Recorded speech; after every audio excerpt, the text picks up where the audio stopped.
Coming up on Mountain News this morning, folks in a Pike County community are asking the county to intervene after a decades-old bridge was closed.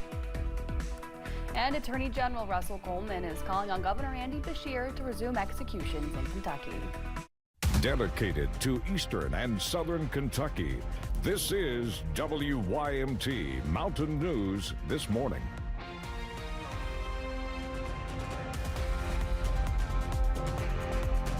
Good morning. I'm Amelia Lee here with you on this Friday, October 10th. It is just about 6:02 this morning and time for a look at our weather with Eric Dean. And Eric, we've been talking about our friend the fog this morning. He's back. He's in action. Yeah, that's pretty much a normal day around Eastern Kentucky. Some places, though, not only are you dealing with the fog, but you're dealing with some chilly temperatures. Case in point, look at Rowan County right now near Moorhead.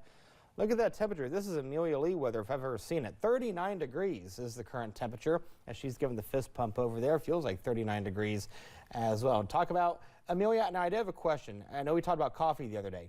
Are you one of those people, because I'm guilty of this, where you can get an iced coffee all year round? It could be 20 degrees and you can still get an iced coffee. I will only ever drink iced coffee. There you go. Yeah, I mean, if it gets really cold, that's how you know I'm getting the hot coffee. Yeah. But 95% of the time, it's an iced coffee. So if you have plans this morning, take the rain, or not the rain gear, take the jacket or the sweater with you because some places seeing temperatures in the 30s. Look at Clintwood, 35 degrees, 39 Grundy, 44. In Manchester, all is quiet on live pinpoint Doppler radar throughout Eastern Kentucky. Plans for today, make them. Outdoors especially, temperatures will make them into the upper 60s and low 70s. I'll have your complete first alert forecast coming up in a few minutes. Right now it is 6:03. We'll toss it back to Amelia. Thank you, Eric. In Kanawha County, West Virginia, a teenager was found guilty of murder after an incident where a 19-year-old was shot and killed in a tobacco shop. The judge sentenced Barack Williams to life in prison with the possibility of parole in 15 years. Williams was convicted of murdering Caden Martin, who was shot and killed last year in Charleston. Martin's family members spoke directly to Williams in court. I cry every day. I talk to a grave. I clutch a necklace with Caden's ashes in it. I hold a photo to my chest. I hug a bear made from Caden's shirt. This is all I have left of my grandson. Williams was tried as an adult in this case. He'll be resentenced in 2027 when he turns 18. A Virginia man was sentenced in the killing of a 2-month-old baby while on his Xbox. LaShawn Quinta Holloway of Virginia Beach was sentenced to 50 years in prison on murder and child abuse charges. According to attorneys, Holloway was taking care of the baby in 2019 when his family heard him, quote, yelling obscenities at the baby over an Xbox headset. The baby died days later after they were taken to the hospital. On Wednesday night at 11, we first told you about an 83-year-old man who was killed in a multi-vehicle crash in Pulaski County. Walter McGuire was pronounced dead at the scene of that crash. It happened at around 4 o'clock at the intersection of Kentucky 80 and Kentucky 1003 in the Shopville area. Yesterday, Senator Mitch McConnell released a statement about McGuire, who was a retired judge. And here's part of that quote. Walt and I attended law school together at the University of Kentucky, and his impressive judicial career spanning 29 years is a testament to his public service. Walt's friendship meant a lot to me, and I always enjoyed seeing him when I was in Somerset. Elaine and I are thinking of his family and friends during this difficult time. Coleman recently cited a case from 1992 where Powell County Sheriff Stephen Bennett and Deputy Arthur Briscoe were killed in a line-of-duty attack. The one person convicted is still on death row, and some, including a Hazard State Senator, say they're still waiting for justice. Carly Hogston reports.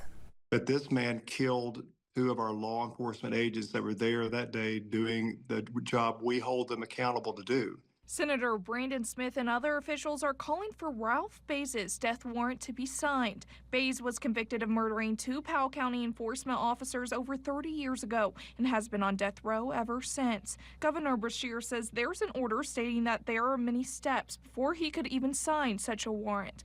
He says even if he could, there are no resources for lethal injection. Kentucky does not have the drugs to carry out an execution if one was to move forward, and the companies are saying right now that they will not provide them to us or to any other state. Senator Smith says he's heard a different story. Trump has made it very clear that he would make these drugs available to states. And here in Powell County, Judge Executive Eddie Barnes says he was a good friend with the sheriff and the sheriff deputy connected to the case, and he believes the family deserves justice. I actually worked under Sheriff Steve Bennett as a patrol deputy. He said after nearly 34 years that the case still impacts people in Powell County daily. Barnes says he wants the sentence to be carried out.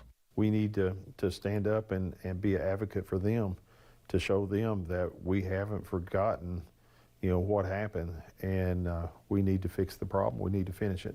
In Powell County, Carly Hogston, WKYT. As of last year, there were 25 inmates on death row in Kentucky, several from eastern Kentucky, and many of those crimes go back decades. There's not been an execution in Kentucky since 2008. Well, here's a story that's gained national attention. Ronald Exantis was released from prison just over a week ago, but he's now back in jail. In Florida, Exantis was convicted in the 2015 Woodford County stabbing death of 6-year-old Logan Tipton and injuring Logan's father and 2 sisters. In 2018, a jury found him guilty but mentally ill for the assaults and not guilty of murder by reason of insanity. Despite a 20-year prison sentence, he was released a decade early due to a Kentucky law and requested to do his mandatory re-entry supervision in Florida. Exantis was arrested in Marion County, Florida for failure to register as a convicted felon with the sheriff's office within 48 hours as required by law. He's expected in court tomorrow morning. And we did learn a short time ago Exantis has been arrested in Florida. The Florida Attorney General says they are working to send him back to Kentucky. A group of Kentucky lawmakers sat down to talk about the impact of artificial intelligence in the Commonwealth. The Artificial Intelligence Task Force introduced a wide range of topics, including the use of AI chatbots and mental and behavioral health. Supporters say the easy access and affordability make chatbots useful, especially in places where there aren't enough mental health professionals. But critics say we need guardrails on the technology with data collection. AI is not a licensed professional and does not protect the public. Unlike a licensed mental health professional, AI chatbots cannot recognize nonverbal cues, cannot escalate when a client is in crisis, and cannot be held accountable for harm. And yet these tools are being promoted and used in mental health settings across the country. The meeting comes as a growing number of children use these chatbots to get personal advice and even emotional support. The goal here is to make recommendations for state action on protecting children. A Pike County community is asking its county officials to reopen a bridge that was closed after the February flood. The old low water bridge on Pond Creek Road in the Draffin community has been closed since April. Though most people in the community have direct access to the newer Emmeline Lee Bridge, people in at least 26 homes have to cross the railroad tracks to access the new road. They said the old bridge was a safer alternative, and since they were told it was going to be closed permanently, they're now asking the county to keep it on the list for FEMA funding consideration, saying they feel unsafe crossing those tracks. The trains go by, the lights come on, the trains blow. The big rock trucks, the pickup trucks, they go by like a main highway, go on interstate. There's no warning from them. There's no lights, there's no blowing, and it's too dangerous. County officials say they're open to the idea of visiting the community and seeing how they can better alter the road for drivers, saying a bridge rebuilding is simply not in the cards as they wait for FEMA funding. They say some communities have no bridge in or out. Well, it could take 2 months to fully reopen a Jefferson County road after a massive sinkhole opened. The sinkhole was caused by a collapsed pipe during rainfall on Tuesday. The Public Works Director for Jefferson Town says utility crews have been cutting water lines and putting water gates around the area on Plantside Drive. LG&E has been welding the gas lines to make sure no one has service interrupted. He says getting the road reopened is a top priority. The industrial park is a golden goose of J-Town. We have a very large park, one of the largest in the nation, and they're interstate commodity in and out. They have to be operational at all times. During snow events, no matter what it is, we got to make sure this park is flowing smoothly. He says the city has met with 8 contractors who could be in charge of repairing the road.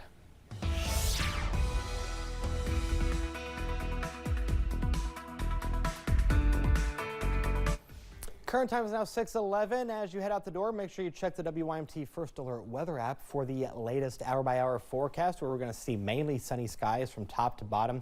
By 10 o'clock, we'll see temperatures around 56 degrees, going to about 67 degrees as the noon hour rolls around. By 1 p.m., seeing that temperature right around 69. Right now, we are seeing patchy fog out there. Temperature, look at that, 39 degrees. Our dew point's at 39. It's a chilly, chilly start. So as the kiddos are getting ready for school, make sure you have a jacket with them to start your Friday morning. High pressure is in control, and it's going to stay in control as we go throughout the next several days. But the question is, how long will this nice weather last? Details coming up in the First Alert forecast in a few minutes. But right now, it is 6:12. We'll toss it back to Amelia.